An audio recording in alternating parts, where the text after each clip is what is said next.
C struggling ബിസിനസ്സും scalable ബിസിനസ്സും തമ്മിലുള്ള വ്യത്യാസം എന്താണെന്ന് അറിയാമോ? ഒരു ഓൺട്രപ്രണർ എന്നോട് പറഞ്ഞത്, ഞാൻ ദിവസവും സെയിൽസിനു വേണ്ടി ഓടുകയാണ്, കോൾസ്, ഫോളോ അപ്സ്, മീറ്റിംഗ്സ്. പക്ഷേ ഒരു മാസം നല്ലത്, അടുത്ത മാസം 0. ഇത് നിങ്ങളും എക്സ്പീരിയൻസ് ചെയ്തിട്ടുണ്ടോ?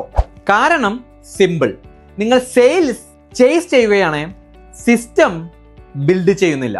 സ്ട്രഗ്ലിംഗ് ഓൺട്രപ്രണേഴ്സ് എന്തു ചെയ്യും? ഇന്ന് സെയിൽസ് ക്ലോസ് ചെയ്യാൻ ഓടും, നാളെ വീണ്ടും 0 മുതൽ തുടങ്ങും. പക്ഷേ സ്കെയിലബിൾ ബിസിനസ്സസ് അവർ സെയിൽസ് ചേസ് ചെയ്യില്ല, പൈപ്പ് ലൈൻ ബിൽഡ് ചെയ്യും. അവർക്ക് ക്ലാരിറ്റി ഉണ്ട്, എത്ര ലീഡ്സ് വന്നു, എത്ര കൺവേർഷൻസ് നടക്കുന്നു, എത്ര ഡീൽസ് ക്ലോസ് ചെയ്യുന്നു.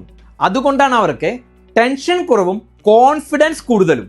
സോ പൈപ്പ് ലൈൻ ഉണ്ടെങ്കിൽ സെയിൽസ് പ്രെഡിക്റ്റബിൾ ആവും, മൈൻഡ് കാം ആവും. സിമ്പിൾ സെയിൽസ് പൈപ്പ് ലൈൻ എങ്ങനെ ബിൽഡ് ചെയ്യാമെന്ന് ഞാൻ നിങ്ങളെ പഠിപ്പിക്കാം. ഫോളോ ചെയ്യൂ.